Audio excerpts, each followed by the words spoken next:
Grand and Wonderful Day. Written by Mary Packard, illustrated by Darryl Baker, and read by Auntie Lee.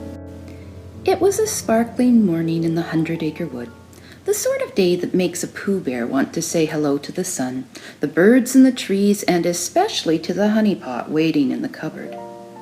As he tumbled out of bed, Winnie the Pooh remembered that a grand and wonderful thing was going to happen on this day. But being a bear of very little brain, Pooh could not remember what.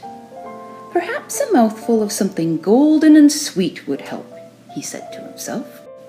Although the honey was yummy in Pooh's tummy, it did nothing to jog his memory. So Pooh decided to call on Piglet. Perhaps Piglet would know what grand and wonderful thing to expect. On his way, Pooh sang to keep himself company. Oh, how nice it is to be able to say, even when you don't know what, that something grand will happen today. The wonderful thing you forgot. Oh, a grand and wonderful thing will happen today. Rum-tiddly-tiddly-tum. Pooh's song ended just as he got to Piglet's house. He knocked on the door. Surely 3 knocks should be enough, Pooh thought to himself. But he knocked once more for good measure. No one was home. Maybe Piglet has gone to visit Rabbit, said Pooh. Pooh knocked 3 times at Rabbit's door, then 3 more times in case Piglet was there.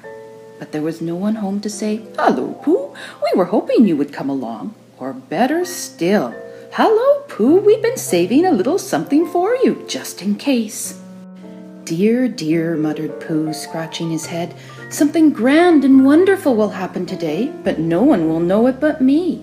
Things are always so much more grand and wonderful when your friends are there to share them, I always say." So Pooh continued on to the sandy pit. He was hoping to find Roo playing there, with Kanga watching over him.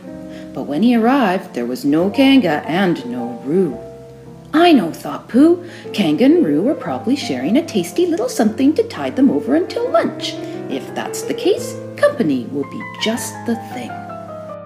When there was no answer at Kanga and Roo's either, Pooh did not know what to think. Suddenly he saw a bouncing something ahead. Pooh hoped that it would be his good friend Tigger.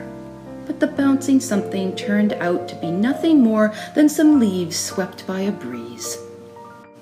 By the time he got to Owl's treehouse, Pooh's tummy was beginning to grumble. "Please, oh please let Owl be home," chanted Pooh as he knocked on the door and rang the bell at the same time.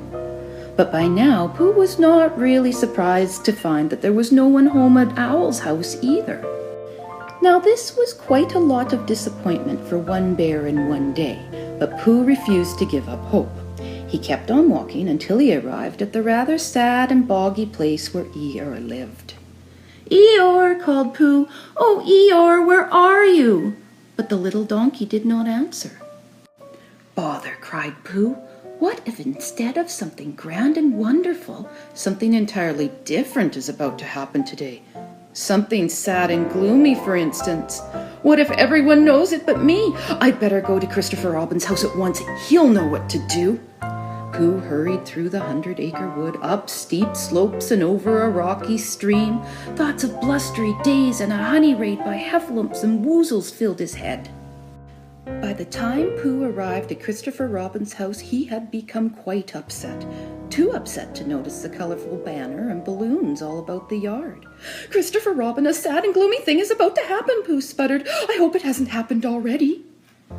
Just as Pooh was relating his worries to Christopher Robin, Piglet and Rabbit and all the rest popped up to shout, "Happy birthday, Pooh!" "Silly old bear," said Christopher Robin gently. "Did you forget what day it is?" "I suppose I did," said Pooh, "but I just remembered that no bear ever had such grand and wonderful friends." Of course, the honey cake with Pooh's name on it turned out to be rather grand and wonderful, too. Happy birthday, Laura. I hope you have a grand and wonderful day, just like Pooh.